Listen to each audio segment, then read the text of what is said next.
चौथा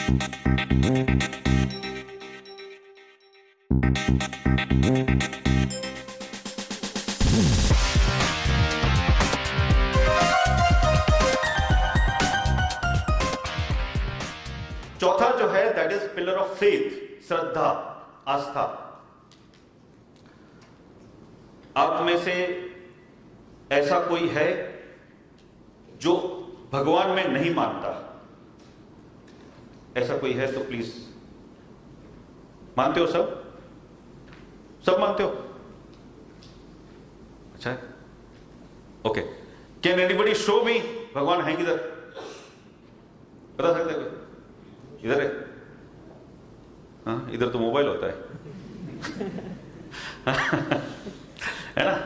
सी कभी कभी यही सवाल मैं यंगस्टर्स को किसी ऑडियंस में से पूछता हूं ना, तो कॉलेजियंस होते हैं, टीनेजर्स होते हैं, आर्ग्यूमेंट करते हैं, तो बहुत सारे लोग ऐसे हाथ ऊंचा करते हैं। पूछता हूं ना कि do you believe in God? No sir, I don't believe in God. मैं कहता हूं ठीक है। वो पूछते हैं sir do you believe in God? I said yes. Can you show God?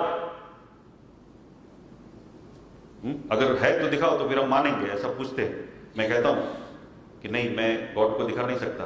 देखो, मैं किसी एक भगवान की बात नहीं करता कि ये भगवान अलग अलग जो भी नाम होंगे, लेकिन ईश्वर है, ऊपर वाला कोई है जिसको मैं बात करता हूं। मैं कहता हूं उनको कि मैं गॉड को दिखा नहीं सकता, लेकिन मैं प्रूव कर सकता हूं कि भगवान है। कैसे? पूछता हूं उसको कि तुमको तुम्हारी जन्म तारीख याद है? बोलते हैं हाँ sir, of course, this is so and so is my birthday. Very good. तुमको तुम्हारी डेट ऑफ बर्थ याद है? Do you know your date of death?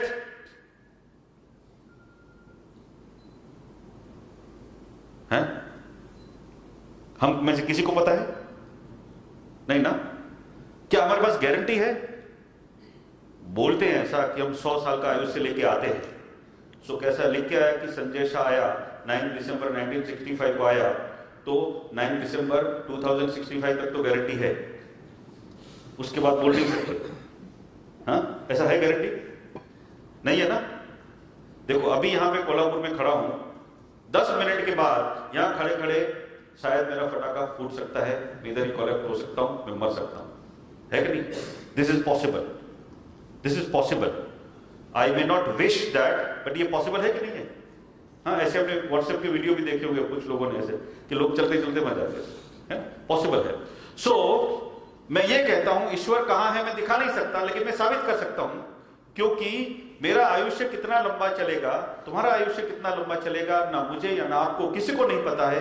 ये जिसको पता है उसको मैं भगवान बोलता हूं। और जब तक मेरा आयुष्य पूरा नहीं होगा उस दिन वो मुझे यहां से नहीं उठाएंगे। देखो, अगर मैं 120 किलोमीटर की स्पीड से चलती हुई ट्रेन के सामने भी खड़ा रह गया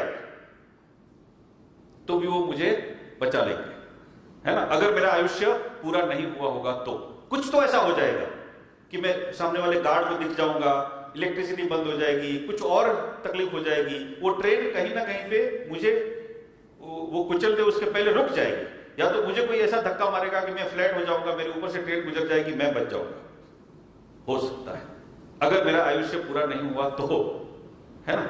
और अगर मेरा आयुष्य पूरा हो गया होगा तो उस ट्रेन के अंदर मैं ट्रैवल कर रहा हूंगा, सो रहा हूंगा, बाकी के सारे लोग जिंदा रहेंगे, पता नहीं मेरे ऊपर कुछ गिरेगा और मैं उसी वक्त टक, दूसरे दिन 2 अगरबत्ती इस तरफ, 2 अगरबत्ती इस तरफ, बीच में फोटो संजय शाह। हो सकता है ना ऐसा? राइट? तो ये हकीकत है कि हमारा आयुष्य हमारे हाथ में नहीं है, और वो जिसके हाथ में है वो ईश्वर है। उस ईश्वर के अंदर श्रद्धा रखेंगे।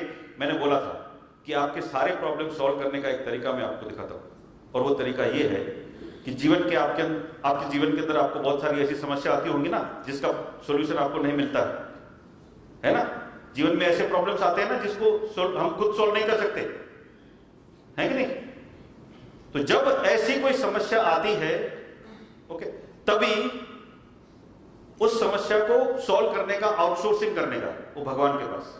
क्यों करने का ऐसा? उसका एक लॉजिकल रीजन है। हमारे सारे लोगों के, हम सब के जीवन में एक पिता होते हैं, पिता, फादर। ये पिता का रोल क्या होता है हमारे जीवन में? पिता मतलब कौन? पिता मतलब क्या क्या अहमियत है उस पिता की? गुरु और हाँ मेंटर, गाइड, ओके। और देखो पिता, हम जब छोटे होते हैं तो हमारे पिता हमारे प्रॉब्लम सॉल्वर होते हैं। हम छोटे होते हैं तो हमारे प्रॉब्लम छोटे होते हैं, तो वो छोटे छोटे प्रॉब्लम हम पिताजी के पास लेके जाते हैं तो पिताजी उसको फटाक से सॉल्व कर देते हैं। सो हम उस बिलीफ के साथ बड़े होते हैं कि मेरा जो भी प्रॉब्लम होगा अगर मैं पिताजी के पास लेके जाऊंगा तो प्रॉब्लम सॉल्व हो जाएगा, है ना? तो उस बिलीफ के साथ हम बड़े होते हैं।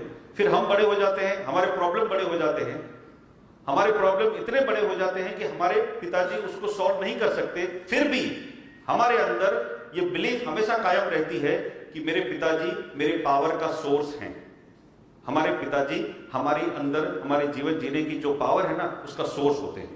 हाँ, जिसको हम जैसे प्लग में डालते हैं ना, अरे सॉकेट के अंदर प्लग डालते हो सीधा ठक स्विच ऑन करेंगे तो पावर चालू होता है, उसी तरह से पिताजी मतलब जीवन जीने का पावर का सोर्स होता है। और जिस दिन, अब ये जीवन की इतनी हकीकत है कि हमारे पिताजी हमेशा हमारे साथ नहीं रहते, किसी ना, ये जीवन की हकीकत है, उतनी ही करुण हकीकत है कि जो भी आता है उसको जाना पड़ता है। उसी तरह से हमारे पिताजी को भी एक दिन हमको छोड़ के जाना पड़ता है। जिस दिन हमारे पिताजी हमारे जीवन में से जाते हैं उस दिन हमारी फीलिंग क्या होती है मालूम है? मुझे मालूम है, because I have lost my father 30 years back, January, that is 15 जनवरी 1988 में। पिताजी जब हमारे जीवन में से जाते हैं तो हमको ऊपर से लगता है कि हमारे ऊपर एक छत थी, अभी तक अदृश्य थी, लेकिन छत थी जो हमको प्रोटेक्ट करती थी, वो छत गई। ऐसा फीलिंग महसूस होता है। हाँ? और हर बेटी को ये फीलिंग होती है जब उनके पिता जाते हैं तभी, चाहे वो पिताजी बहुत बड़े हो, इनवैलिड हो, किसी उपयोग में नहीं आते हो, मतलब उस बेटे का कोई प्रॉब्लम सॉल्व नहीं कर सके, उतने बड़े पिताजी होंगे तो भी। मैं आपको एग्जांपल दूं, मान लो कि एक बहुत बड़ा बिजनेसमैन है, 60 years का सक्सेसफुल अरबोपति है, hundreds of crore रुपीस का मालिक है, बहुत बड़ी इंडस्ट्रियां चलती हैं, सब कुछ। इस पर्सन के 60 साल का है, सक्सेसफुल आदमी है, उसके पिताजी हैं 85-87 years के और बेड रिडन है, इनवैलिड है, इस लड़के के और उसके परिवार के ऊपर निर्भर हैं, कुछ कर नहीं सकते, चल नहीं सकते, हमेशा बेड में रहते हैं। ऐसे 87 years के पिताजी जो किसी यूजफुलनेस के नहीं हैं, जिस दिन एक्सपायर होंगे, इस दुनिया से विदाई लेंगे, तब वो 60 साल का उनका जो बेटा है, क्या उनको लॉस महसूस होगा? उनको कुछ लगेगा कि मेरी छत, मेरे ऊपर से एक छत गई, उसको लॉस महसूस होगा? पिताजी तो किसी काम के नहीं थे, होगा ना? चाहे खुद अरबोपति है, पिताजी की कोई वैल्यू नहीं है, फिर भी उस आदमी को भी पिताजी का वैल्यू दिखेगा, महसूस होगा, राइट? वो भी अपने आप को उस दिन से थोड़ा सा कम पावरफुल महसूस करेगा कि नहीं? क्योंकि पावर का सोर्स चला गया।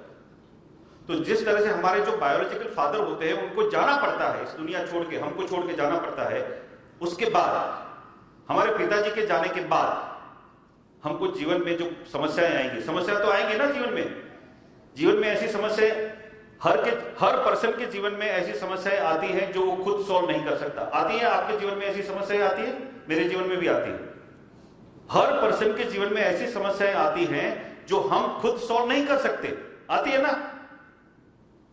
जब ऐसी समस्याएं आएंगी तब जनरली हम अपने पिताजी के पास जाते हैं। मान लो कि वो पिताजी नहीं है हमारे साथ और हमको वो प्रॉब्लम सॉल्व करना है, हमको सॉल्व करने का पावर चाहिए, तो हम किसके पास जाएंगे? किसके पास जाएंगे? उस पिता के पास जाएंगे जो सबका पिता है ना? तो इसीलिए हम क्या करते हैं, जो ईश्वर में मानते हैं, जो भी ईश्वर में हम मानते हैं, मालूम, हम मन्नत मांगते हैं। हाँ, किसी देवी माँ की मन्नत मांगते हैं, किसी भगवान की मन्नत मांगते हैं, उसके मंदिरों में ये करेंगे वो करेंगे, ऐसा रिश्वत देते हैं, राइट?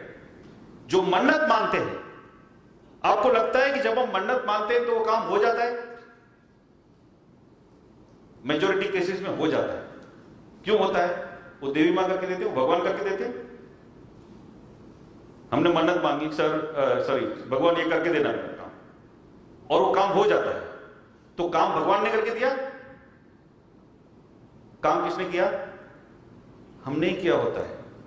लेकिन मन्नत मांगने के बाद हमारे अंदर एक अलग टाइप की ऊर्जा आती है, एक शक्ति आती है, पावर आता है।